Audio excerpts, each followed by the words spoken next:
Hi, it's Karen, the Weekend Craftaholic. Thanks for joining me for part two of my craft room tour.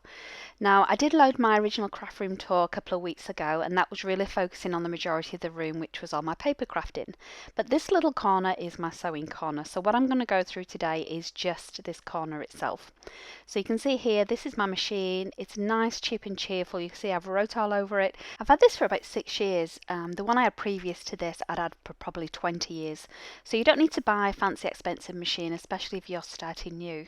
Now the serger I've had for a couple of years, and again what I've done, I've wrote all over it. This is just my personal machine, so it's a good reminder for me, for example, on my sewing machine to always reverse and backstitch.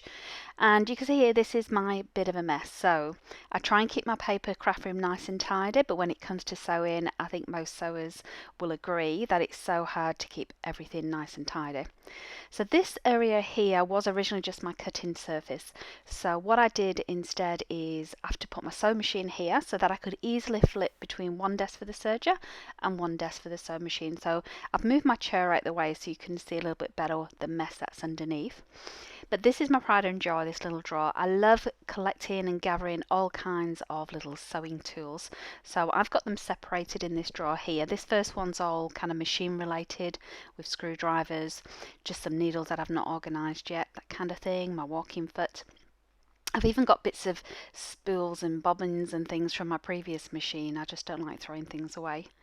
This is a little thing that I created. I went on a serger class when I first got my serger, or overlocker, depending where you're watching this from, at a local class where I am in Perth. It's called Sew for Life, and we put together like this little bit of a stitch chart. So this is a great way of getting to know your machine and also remembering which stitch styles, try saying that fast, which stitch styles you like, and then you know how to put your settings on. This was an idea I got off Pinterest ages ago. I keep meaning to redo it because it is quite messy, but it's just a way of storing your needles so you know and you can access them pretty quickly which fabric you're using and which type of needle that goes with which. Underneath that is my array of different feet. I got this from eBay a couple of years ago. It's great bargain, and I've been trying to do a different foot each month just to get practice. So I do a lot more practice than making things, really. These are all my paperweights. You've probably seen these, a lot of plumber things. All my sewing gauges, seam gauge, that kind of thing goes in this little section of my drawer. That's just my magnetic clip, my guide, if you like, on the sewing machine. So I just keep that in there as well. Obviously, there's lots and lots of pins. This is just a magnetic pin catcher. And hidden behind all of this is the stuff that I don't use very often. So this is just a little leftover case that I keep my blades in, the new ones, and the used ones I just wrap up to keep them separate. The next little section that I have at the front is where I keep all my marking tools. So whether it's a chalk, the pens, I've also got, and that's another pin catcher, magnetic pin catcher. I've also got my tweezers and things, seam rippers, of course, we always have a lot of those, don't we, on hand. This one I absolutely love because the top of it, that yellow bit there, you can see, you can rub against the fabric and it gets all the stray bits of threads off, as well as having a really good sharp cut to it as well. I got that from Lincraft here in Australia. Now this, I'd been trying to get this for so long, it was just always out of stock. I got it from eBay in the end, and it is great for when you're ironing and you want to make sure you've got the right seam edge, the measurements right, because it's metal, you can iron straight onto it. And then I've got all my other random miscellaneous tools here. So you saw before that was just a pattern cutter for when you're doing your notches on your patterns, buttonhole cutter, machine threader, all those kind of good things. So I keep all of those miscellaneous things in this little tub. And the other thing I was going to say, just at the back as well, that I've kept out the way, is just the tracing paper. So you can see I've got a tracing wheel there. The papers and different coloured papers are in the back of that as well. Now, I do describe myself as an enthusiastic beginner. I am by no means professional. I'm not trained, qualified in any way when it comes to sewing, but I do just love playing with it and trying it. So quite often I'll spend time just practicing with my feet just to build up techniques, and this is why I just love all these tools as well, and scraps of fabric. So this little trolley came from IKEA, so that's where my drawers came from as well. So you can just about see at the back I've got some magazine racks. They're just filled with some magazines, and I've got the corresponding patterns elsewhere as well, so that just makes sure I've still got the original magazines with the step by step-by-step instructions in for those patterns. It's a bit of a catch-all, as you can see, just for stuff that's not been filed away yet as well. And it is something that I want to reorganize. So as I said, I recorded this a few weeks ago, and since then I have actually tidied up quite a bit. So I am going to give you a bit of an update towards the end of this little video as well. But I was just showing you those little pouches I use for any of my projects that are working projects. So I keep everything together so I don't lose any fabric scraps in that way. That's my ironing board. Again, I used to have that on the desk, but I don't use it that often now, so I've just left it hung up. It did used to sit on top of that cutting mat, so I could flip. Especially, I love quilting, so it was always great to have that on hand so I could do a quick press. But you can see this mess underneath. After I'd recorded this video, I'd have thought, what can I do with this? So I've probably got double this again, stored under my daughter's bed in tubs of fabric. This is the fabric that I thought I would use, the things I wanted to get done. Like you can see there's a box of fleece, and I thought, you know what, I'm going to get those pajamas made, and that way I've got rid of all of that spare fabric. But of course, that never happens, does it? These are all my offcuts from my quilting squares. So I was definitely inspired after recording this, thinking I really need to tidy this out. So there will be, like I say, a little bit of an update towards the end, not too much. See there, I've got some more of those little plastic bags with working projects, so they are scattered all over the place. I'm great at starting things, not so good at finishing them. This is a die for my Big Shot, my Sizzix Big Shot, and it's a square die, and that's how I get lots and lots of the squares cut at once. You can do 8 layers of cotton at the same time, so I absolutely love that. This was a project I made from the National Sewing Circle, which I really enjoyed, and I've just kept it up there ever since as a bit of a decoration. And then this shelf, again, it's full of goodies that I like to look at. This is obviously my sleeve press, and I've got my tailor's ham there as well. I've got rulers, my binding clips, quilting clips, but I use them on other projects, bias binding guides. I'm sorry, I'm not actually quite in view here. This is because I'm trying to use my iPhone. But yeah, you can see lots of little, all kinds of random things that get stuck on the shelf. Now this is a sidewinder. I keep calling it Singer, but it's not. It's Simplicity.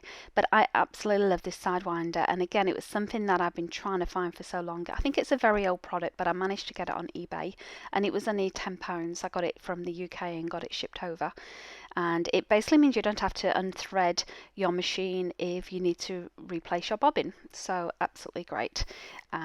You saw that I got my little magnetic light as well for my eyes. This all my extra thread for my serger. Little bottles full of buttons that I love, more for decoration than anything. And then these are just the 2 projects that I've been working on for about 18 months, mind you. I've made quite a few things from those patterns actually, so I just keep going back doing the same ones over and over. I've kept my cutting tools sorted separately, so scissors in one, rotary cutters in another, and you also saw in that little white tub, that's just a bit of a catch-all for all my bits of thread and scrap fabrics. That glass jar is full of offcuts of ribbons. So what I've done, again, I saw this on Pinterest and I thought it was a really cute idea, was just to wrap them around some clothes pegs. This is full of trims, as you can see, it's a little bit overflowing. And then this little board here, I think it's 2 meters by 2 meters. But basically what you do, it's a quilting idea. I've just covered an old picture frame with this fleece fabric, and you can then just decide what pattern or layout by using it. You can see though I've got some, again, working projects just pinned up there as well, so I don't forget about them. So I really need, again, to get them done and out of the way. On my craft room tour last year, when I first actually created this, you'll know that this room actually started off as one half. The half you're looking at now was all sewing, and the other side was all paper crafts, but the paper crafts have kind of leaked into the sewing area. So I do still have this on my wall. This was made by a friend of mine and I absolutely love it, and it's storage obviously for my threads and also my bobbins. And you can see that unit now I've put on its side actually just about fits, but yeah, I just feel like it's just too big in the room, but it's good storage that I need.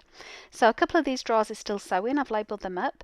This is a bit of a catch-all. You can see I've got like my snaps. I've got all random things in here, like buttons ready to add fabric to, that kind of stuff, some cutters.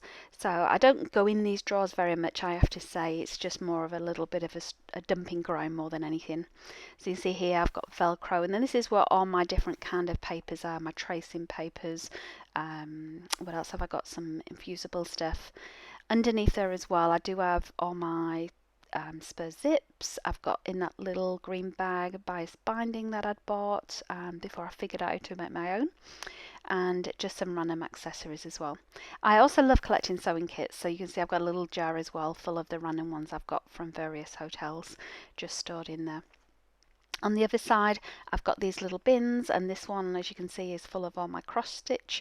Again, there's lots of work in progress on those, and it's just easy to grab those. That little bag I absolutely love because it's easy to grab if I'm going traveling, and I can just take them with me. I always feel like I need to be doing something, even if I'm sat watching TV.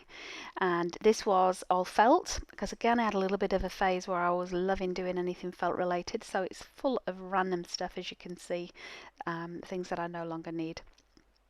This next bin, apart from that's been put in the wrong place, is full of batting. So again, as I mentioned, I love quilting, and so I bought in bulk a lot of these different thicknesses of batting. I wanted to show you this little container or carry case because I have been going to some sewing lessons. What I did, Spotlight, a local store here in Australia, sells a couple of these different sized ones, and it's a bit like a fisherman's toolkit, but it's absolutely great. I just put this label on the top myself. It didn't come like that. I just did that off my Cricut machine. But what I've done, I've got all my extra supplies in here, and I've just made a little note for myself as well, not to forget as well, to add things in before I go. So if you go to sewing, hops, crops, all that kind of thing, then it's always good to have like a supply of things ready to go. So you can see where I've doubled up on buying things, like a seam gauge, seam ripper, snips, tape measure, all that kind of stuff. I just keep all those extra ones in here. Now this is the biggest size, and I really love it because, as you can see, it's quite deep underneath, so I can stick those little baggies full of projects in there as well, just whilst I'm transporting them. The other thing that I've kept in there, as you can see, is pen and a little notepad as well, and that's because obviously when I do go sewing on the go, it's mainly because I'm going to a sewing class, so I always have to make notes or else I forget stuff. So I use this just to make notes whilst I'm in class, and then I'll just type them up later and keep them with all of my magazines so I don't forget what I've learnt. So those are just some extra supplies as well that I keep under the desk. And just to finish off, I did do a bit of a tidy up, so you can see all the magazines are now under the desk. All the tubs of fabric went under another bed in one of the bedrooms. And you can see I moved my serger on the floor as well, so I don't use that as much as the machine itself. The blue tub there has got some projects, working projects. I've been able now to find a place for my little printer under there as well. And then I've just tidied up the other box as well. One of them is full of wool and knitting, and the other are just lots of children's craft stuffs. Excuse my little dog here making an appearance, but you can see this little trolley here now. This middle one is where I've put all of my fat quarters and all my little bits of fabric. On the top here is where I've been now able to store that little caddy that I was just showing you, and on the bottom shelf was more working projects. So you can see this desk is now just for my sewing machine, which means I've reclaimed my little cutting mat back as well.